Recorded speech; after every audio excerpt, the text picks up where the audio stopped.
오늘 저에게 주신 하나님의 말씀 함께 보도록 하겠습니다. 에베소서 5장 21절에서 27절입니다. 21절에서 27절 제가 한 절 여러분이 한 절 교독하도록 하겠습니다. 제가 먼저 읽도록 하겠습니다. 그리스도를 경외함으로 피차 복종하라. 이는 남편이 아내의 머리됨이 그리스도께서 교회의 머리됨과 같음이니 그가 바로 몸의 구주시니라.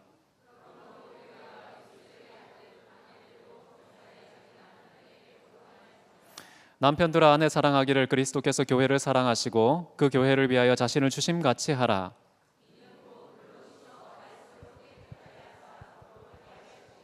같이 읽습니다. 자기 앞에 영광스러운 교회로 세우사 티나 주름 잡힌 것이나 이런 것들이 없이 거룩하고 흠이 없게 하려 하심이라. 아멘. 오늘 저는 좀 부담스러운 제목, 부부의 복종적인 관계라는 제목으로 하나님 말씀 나누기를 원합니다. 우리가 지난 시간에 어떤 거 했는지 기억나십니까?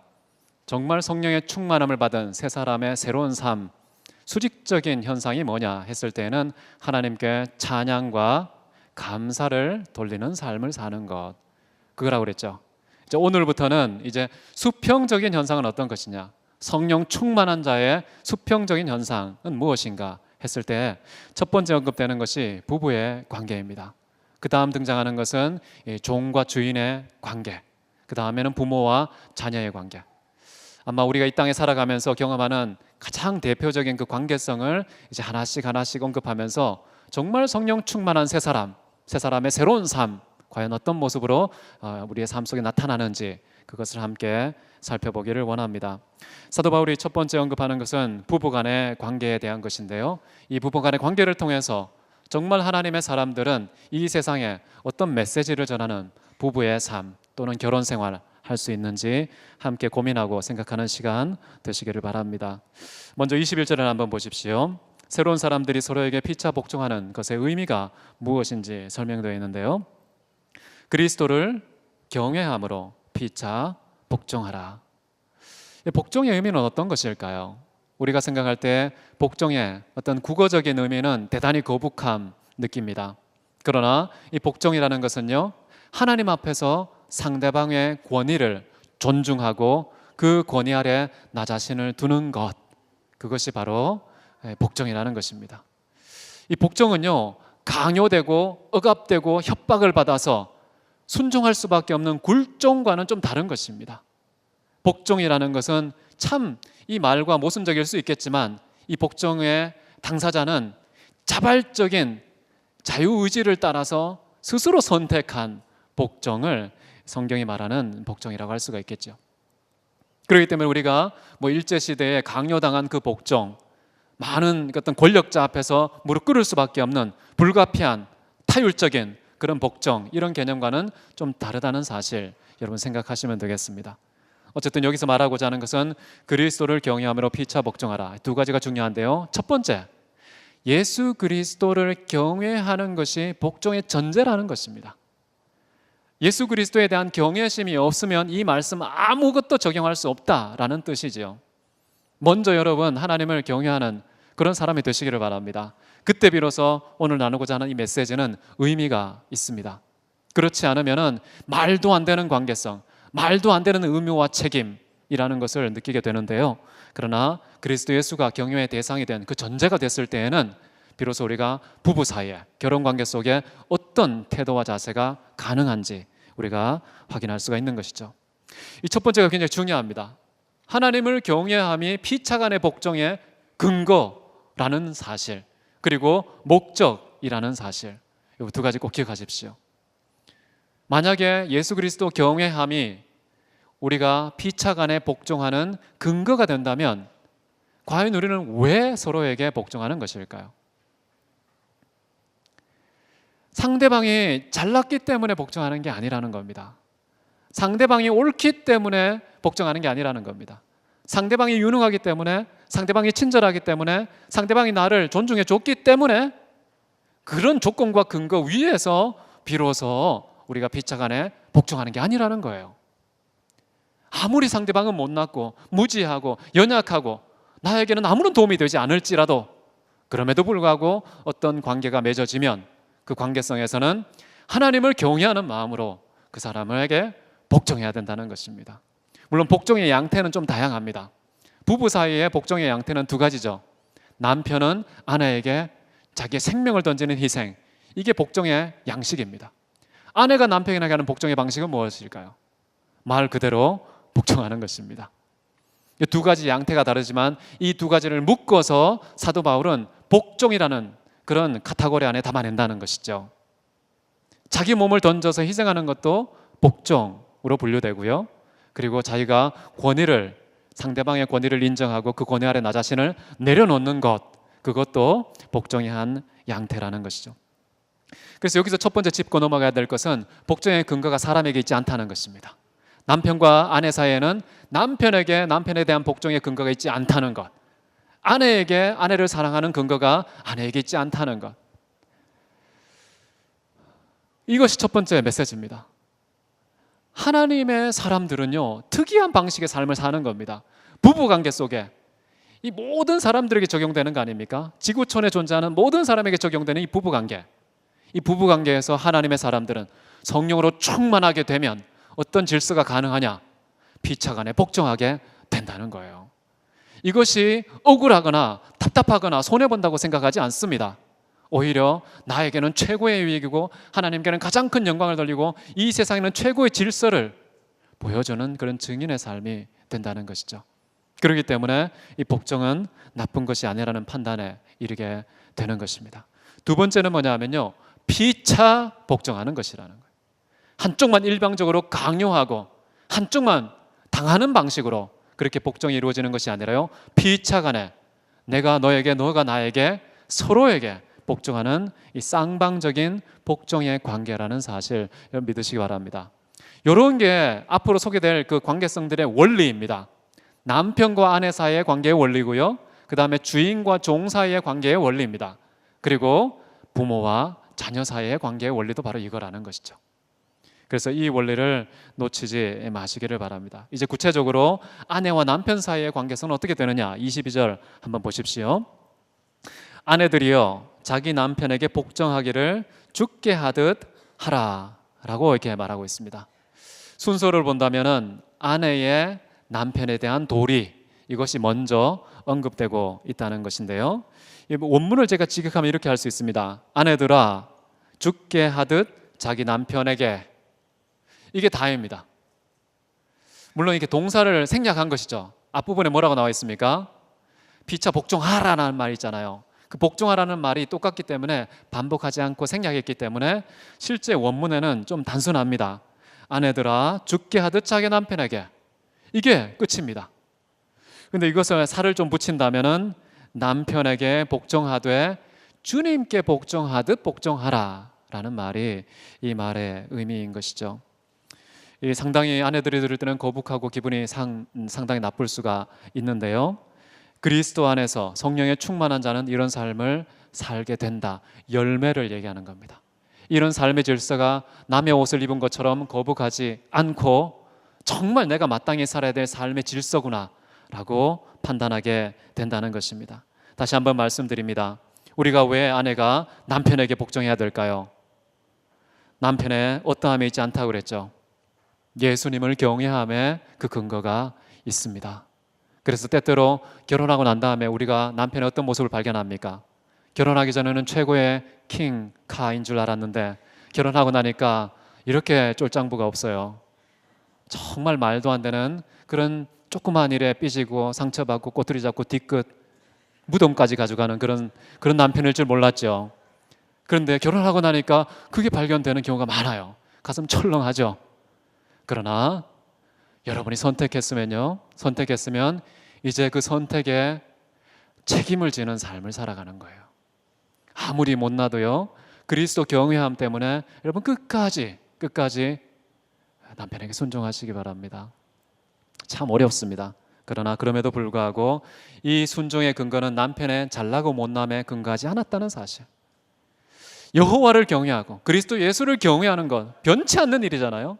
그게 변치 않기 때문에, 근거가 바뀌지 않기 때문에 우리는 죽는 순간까지 결혼을 했다면 남편에게 순종을 하시기를 바랍니다. 저는 이게 왜 이렇게 아내가 남편에게 죽게 복종하듯이 순종해야 되는 건가? 참으로 억울한 건 아닌가? 이런 생각이 좀 드는데요.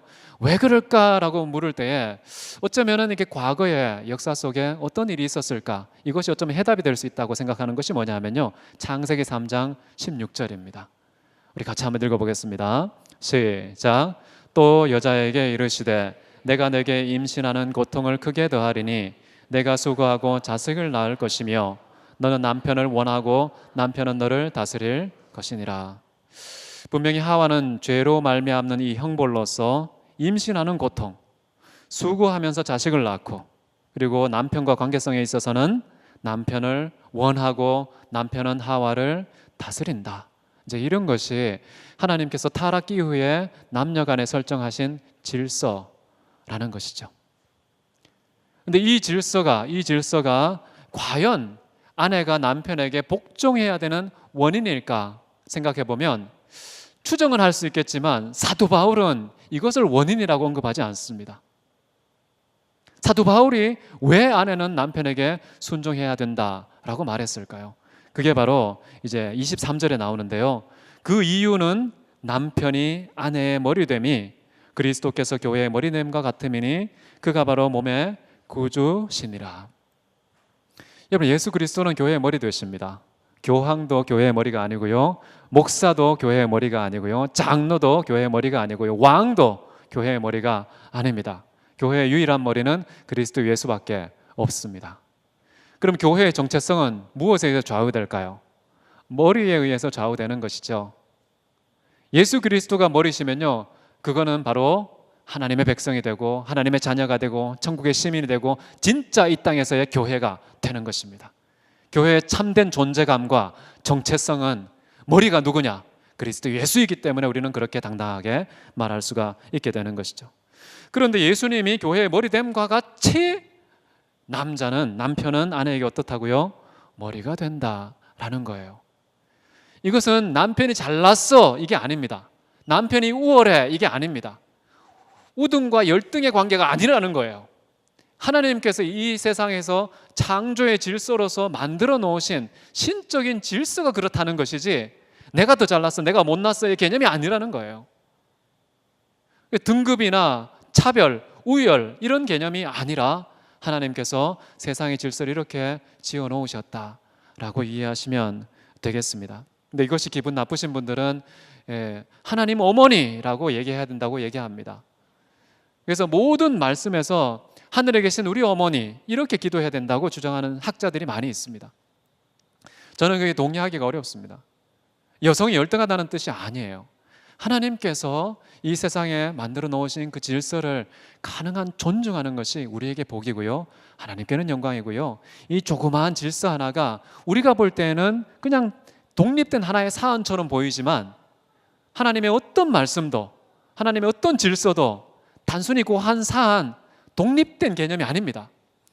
하나님의 우주를 통치하는 전체적인 질서, 이 모든 역사를 이끌어 가시는 하나님의 종합적인 섭리, 그 모든 것이 고려된 하나의 명령이거든요.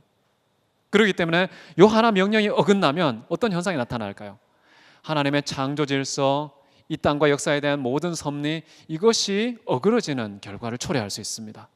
그래서 우리는 생각이 짧기 때문에 그 모든 것을 다 고려할 수 없습니다. 그러나 하나님 편에서는 지극히 사소하게 보이는 명령도 온 우주의 질서가 다 고려된 그 명령이라는 사실 여러분 기억하십시오. 하나님께서 이 땅에 남편과 아내 사이에 만들어 놓은 질서는 남편이 아내의 머리라는 것입니다. 여러분, 그러니까 아내는 어떻게 해야 된다는 뜻입니까? 남편 잘 골라야 된다는 뜻이에요.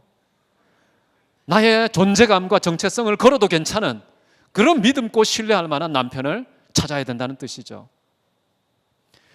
그럼 결혼한 다음에는 어떻게 하느냐? 할 수 없습니다. 머리십니다. 머리시니까요, 죽을 때까지 머리로 섬기고 순종하십시오. 그러니까 결혼하기 전에 신중하셔야 되죠. 정말 생각하고 또 생각하고. 그래서 오늘날 사람들이 이런 말을 합니다.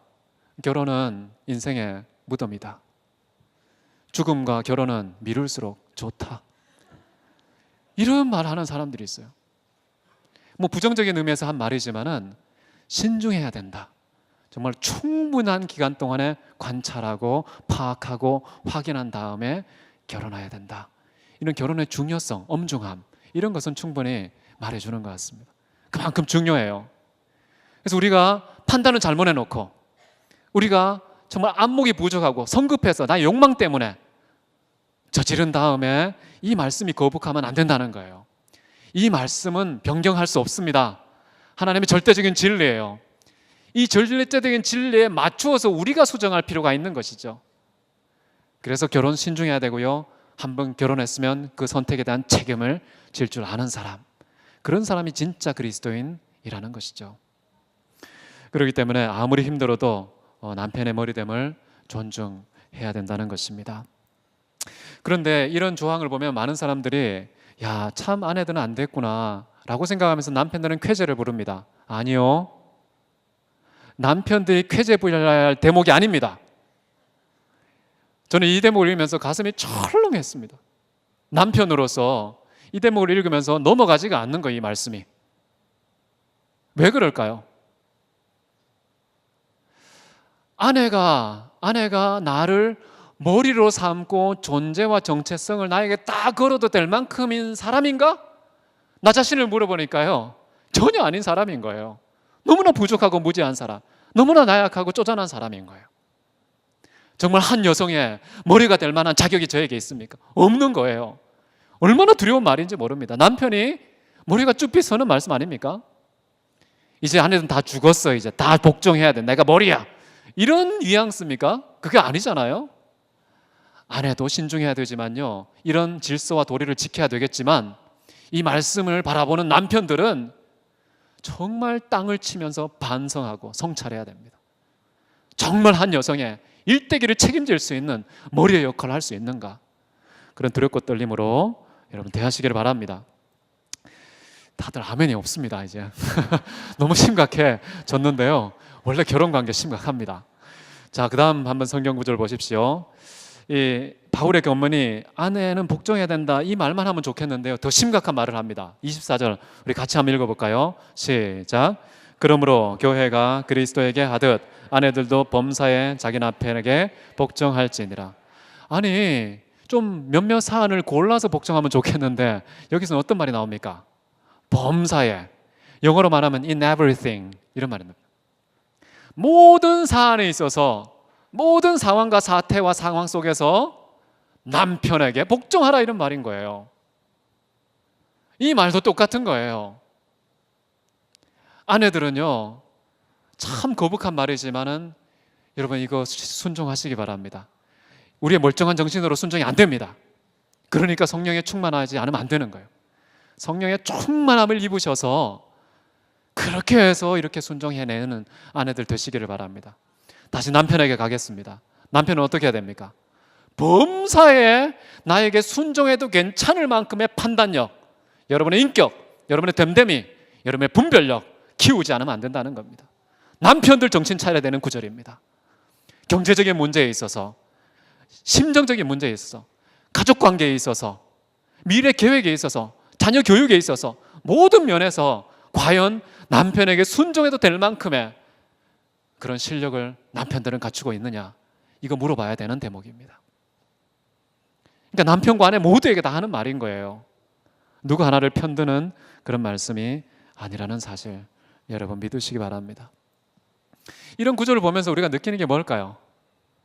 인간 문맥 안에서는 이게 이루어질 수 없구나 라는 판단이 생기지 않습니까? 결국에 이 성경 구절이 우리로 하여금 안내하는 궁극적인 종착지는 무엇일까요? 우리가 도착해야 되는 의미의 종착지는 진짜 인간 남편, 인간 아내 사이의 관계성이 아닌 겁니다. 이것은 비유이고, 이것은 상징이고, 이것은 무언가를 가리키는 기호의 역할을 한다는 것이죠. 그 기호와 상징이 가리키는 궁극적인 실체는 무엇일까요? 우리가 진짜 머리로 삼아야 될 분, 범사에 모조리 순종해야 될 유일한 분, 누구밖에 없다는 뜻일까요? 우리 주님밖에 없다는 것입니다. 이 주님밖에 없다는 사실을 이 세상의 삶으로 고백하는 방식이 아내는 남편에게 범사에 순종하는 겁니다. 남편이 잘나서가 아니에요. 순종의 기준이 남편에게 있지 않습니다. 여러분 만약에 순종하지 않잖아요. 남편은 실수해도 괜찮다고 생각해요. 왜냐하면 내가 실수하면 순종 안 하면 되니까 라고 생각할 수 있겠죠. 근데 만약에 남편이 부족하고 실수했는데도 아내가 순종하면 어떻게 될까요? 남편 가슴이 철렁해지는 겁니다. 아니 내가 이게 부족하면은 집단적으로 망하는구나. 남편이 지혜롭게 분별하지 못하면 온 가족이 정말 절망에 낭떠러지 떨어뜨리는 셈이 되는구나 라고 생각하면서 남편은 정신을 차리게 되겠죠. 정말 책임 있는 남편의 도리를 다해야 되겠구나. 어떤 그런 감동이 주게 되는 것이죠. 자, 이제 바울은 아내들의 의무를 언급한 이후에 25절에서 남편들의 의무가 무엇인가 라는 것을 언급합니다. 우리 남자들만 읽을까요? 시작. 남자들아 아내 사랑하기를 그리스도께서 교회를 사랑하시고 그 교회를 위하여 자신을 주심같이 하라. 여러분 남편은요 아내가 자기에게 범사에 복종해야 돼 라고 주장하고 강요하는 자가 아니라는 거예요. 남편에게 범사에 복종하는 것은 누구의 몫입니까? 아내의 몫이에요. 강요하거나 강제하면 안 됩니다. 아내의 자발적인 판단을 따라서 스스로 하는 것이 복종이에요. 기독교의 복종은 그런 것입니다. 주먹쥐고 협박하는 방식으로 만들어낸 학습된 꾸며지고 가식적인 그런 복종이 아니라요 내 마음속에 자유로운 의지를 가지고서 자발적으로 판단 내려서 복종하는 것, 그게 진짜 기독교적 복종입니다. 남편은 뭐 하라고 합니까? 반드시 범사에 복종 받아내 라고 말씀하지 않았어요. 남편들아 라고 하면서요 자기의 생명을 아내를 위하여서 내던지는 사람이 되라 라고 얘기하는 것이죠. 남편은 그런 사람이 돼야 됩니다. 자기의 전부를 아내를 위해서 다 사용할 수 있는 자가 돼야 된다는 것이에요. 그럴 마음이 없으면 결혼하면 무책임한 사람인 것이죠. 그렇게 살지 못할 거면은 우리가 준비도 안 됐는데 결혼이라는 것을 저지른 셈이 되는 것이겠죠. 남편들 한번 생각해 보십시오. 정말 아내를 위해서 내 모든 시간, 내 모든 건강, 내 모든 것을 동원해서 아내를 위해서 수고의 땀을 흘리고 계십니까? 저는 또 이것을 궁금해서 왜 남편이 이렇게 자기 생명까지 자기 것으로 주장하지 않고 아내의 것이라고 내가 선물해 줘야 되는 그런 입장에 있을까? 그것을 찾다가 제가 발견한 것은요 창세기 말씀입니다. 이번 창세기의 말씀에 보면 이런 말씀이 나오는데요.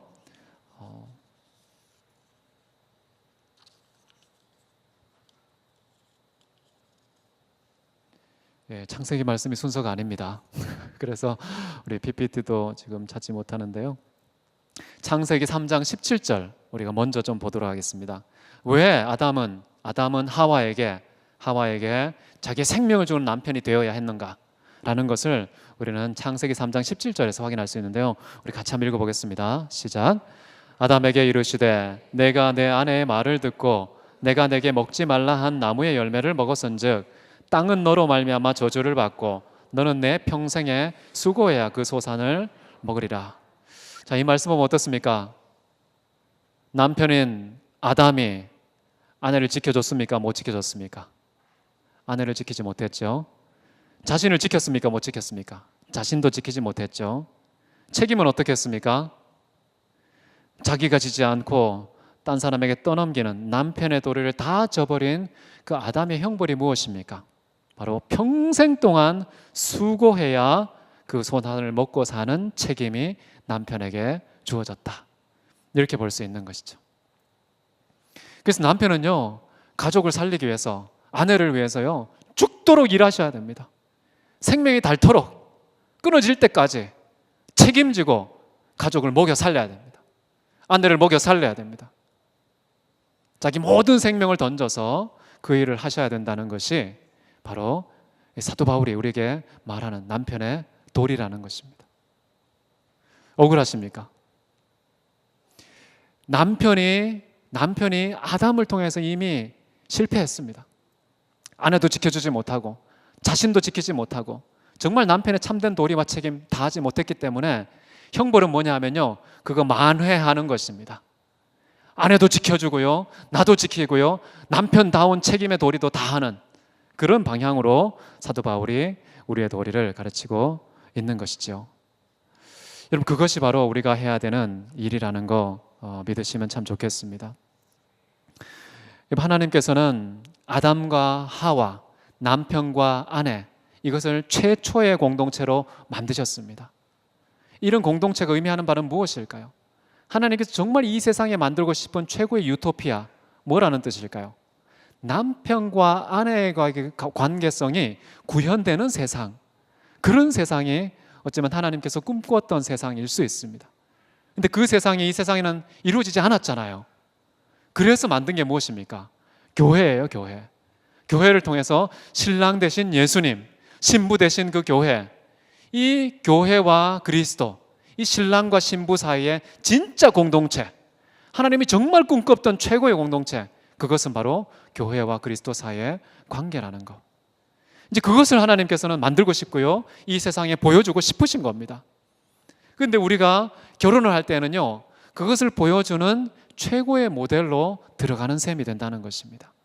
그렇기 때문에 이 두 가지 질서가 우리가 볼 때는 비록 거북하고 답답할 수 있겠지만, 그러나 하나님의 뜻이라는 것이죠.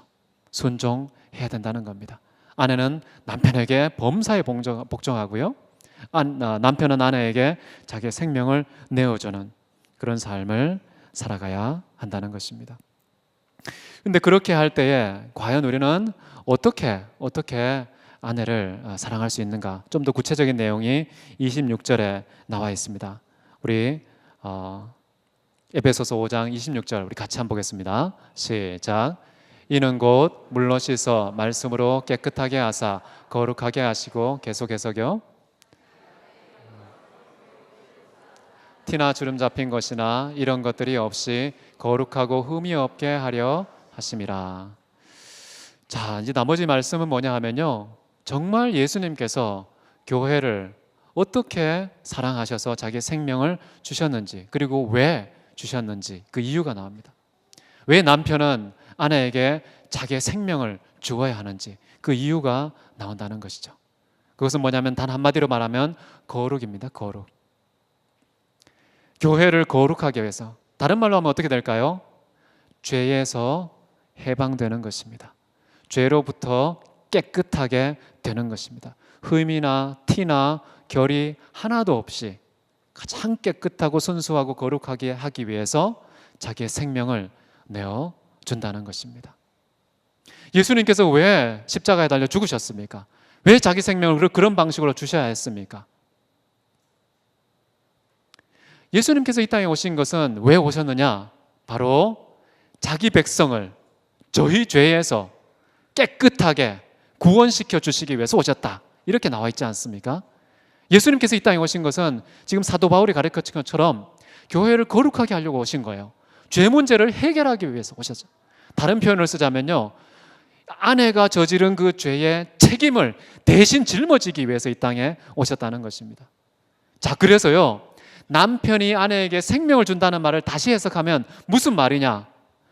아내가 잘못한 모든 실수, 모든 잘못, 모든 오류, 모든 범죄, 그 모든 것에 책임을 누가 진다는 것일까요? 남편이 진다는 겁니다. 그게 바로 진짜 아내를 위해서 자기 생명을 준다는 의미예요. 예수님께서 그렇게 하셨어요. 온 인류가 이 땅에 타락하지 않았습니까? 그 죄 문제를 스스로 해결할 수 없잖아요. 근데 그 죄 문제를 해결하고 깨끗하고 거룩하게 만드는 유일한 방법은 뭐냐? 그 죄의 책임으로서 누군가가 죽어야 되는데 자기의 생명을 대신 그 죽음에 내어주는 방식으로 아내인 교회를 사랑했다라는 것입니다. 아담은 하와가 타락했을 때 어떤 태도 취했다고요? 저 여자가 죄를 저지르고 나에게도 선악과를 내밀어서 저 여자 때문에 나까지 이렇게 범죄하게 되었나이다 라고 말하면서 아내도 지켜주지 못한 주제에, 자기도 지키지 못한 주제에 책임은 누구에게 떠넘깁니까? 자기의 타락까지도 그 책임을 아내에게 돌리는 이 쫄짱부 남편의 모습을 태초부터 보였어요. 태초 이후로 남편의 모습은 어떨까요? 아담의 이 모습에서 벗어나지가 않아요. 믿음의 사람은 다르겠지? 아니요, 그렇지 않습니다. 믿음의 첫사람 누굽니까? 믿음의 조상 누구죠? 아브라함이잖아요. 아브라함이 애굽으로 내려갔죠. 애굽으로 내려갈 때 무슨 얘기했습니까? 사라인 아내를 따로 부릅니다. 사라, 잠깐만 이리 와봐. 너 되게 예쁘잖아. 애굽 가면 너를 노리는 사람이 많을 거야. 그런데 만약에 너의 남편이 나라고 알면은 나를 제거하고 너를 차지할 거야. 무서워. 이러면 안 되잖아. 라고 말하면서 뭐라고 제안합니까? 너 누이라고 해. 나 오빠. 알았지? 따라해봐. 오빠. 이런 믿음의 조상의 모습. 하나님의 택함 받은 백성들도요, 이 남편감이라는 것이 이런 모습을 갖고 있다고요. 이런 믿음의 조상이 이렇게 망가진 모습을 보였는데 여러분 어떻습니까? 남편들 어떠십니까? 아브라함 같지 않습니까? 믿음의 조상의 긍정적인 모습이 아니라 정말 더 이상 내려갈 수 없는 밑바닥, 그런 초췌한 모습, 남편, 그런 모습이 바로 아브라함이 사라에게 보였던 모습이에요. 저는 저 자신도 그러거든요. 아내 뒤에 숨습니다. 무슨 일 터지면 책임을 떠넘기고 아내가 해결해 주길 바라고 그런 삶을 삽니다. 참 부끄럽죠.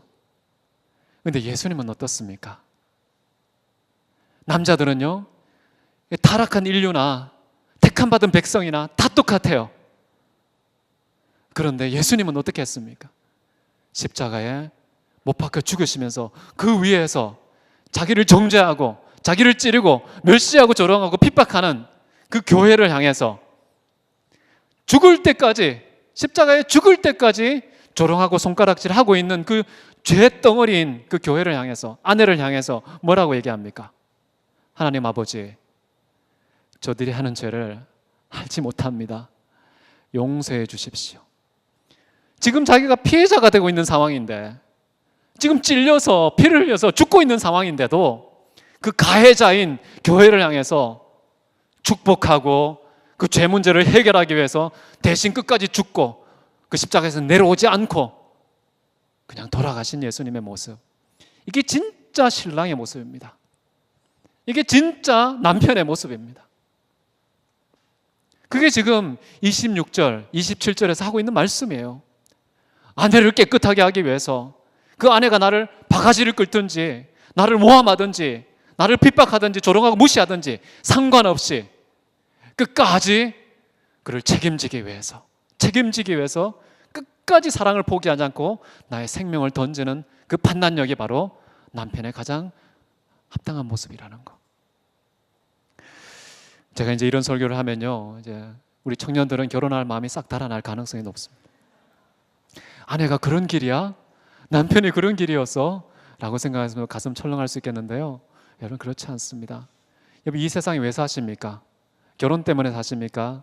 아니면 주님 때문에 사십니까? 우리가 결혼을 통해서요, 주님의 배역을 맡은 사람은 남편입니다. 굉장히 어렵습니다. 그 배역을 이 땅에서 충실하게 해나가기 위해서 결혼하십시오. 주님 때문에 하십시오. 주님을 경외하기 위해서 결혼하셔야 된다는 겁니다. 아내는 무슨 배역 맡았습니까? 교회의 배역을 맡았습니다. 정말 교회는 이때가 진짜 교회다운 때야 라는 그런 본보기를 여러분 결혼하셔서 아내의 자리에 서서 보여주시기 바랍니다. 그렇게 하면요, 이 세상의 모든 가정들이 다 똑같은 부부이기 때문에요, 다 적용이 될 수 있고 교훈이 될 수 있습니다. 여러분이 아내의 자리에서 그런 교훈 보일 때 수많은 가정들에게 본을 보이는 것이고요, 결혼하지 않으면 싱글들에게만 본을 보일 수는 있겠죠. 그러나 수많은 이 지구촌에 있는 최소 단위의 사회, 이 가정에게 본을 끼치는 방법은 결혼해서 남편에게 범사에 복종하는 것입니다. 남편은 결혼해서요, 아내에게 내 생명을, 아내를 나보다 더 소중하게 여겨서 생명을 줄 수 있는 그런 대상으로 여기고 사랑하여서 그 모든 문제와 아픔을 내가 다 책임지는 남편의 도리를 수행함으로써 하나님이 누구신지, 예수님이 어떤 신랑인지 보여주고 증거하는 그런 증인의 삶을 사는 것입니다. 말씀을 정리하겠습니다. 여러분, 피차간에 우리는 그리스도 경외함 때문에 복종하는 사람임을 믿으시기 바랍니다. 부부간의 관계에서는 남편과 아내가 그렇게 하시고요. 그리고 직장에서는 주인과 직원 사이에 그런 관계를 유지하시길 바라고요. 그리고 부모와 자녀 사이에는 똑같이 부모의 권위 그리고 자녀의 권위를 서로 피차간에 존중하면서 복종하는 그런 관계가 될 때에 정말 성령 충만한 새로운 사람의 새로운 삶이 뭔지 이 땅에 보여주는 겁니다. 세상이 담아낼 수 없는 질서예요. 세상이 보여줄 수 없는 그런 현상입니다. 그러나 하나님의 사람들은 그런 부르심을 받고 그러한 삶으로 이 세상의 진리를 선포하는 그런 부르심을 받았다는 사실 기억하시면서 이런 피차간의 복종이 여러분의 삶의 열매가 되시기를 바랍니다. 다 같이 기도하도록 하겠습니다.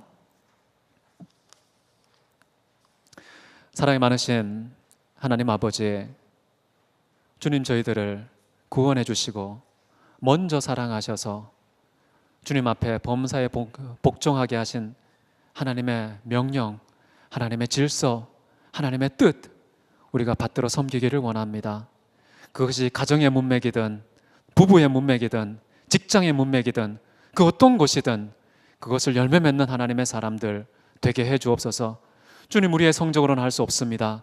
우리의 상식으로는 할 수 없습니다.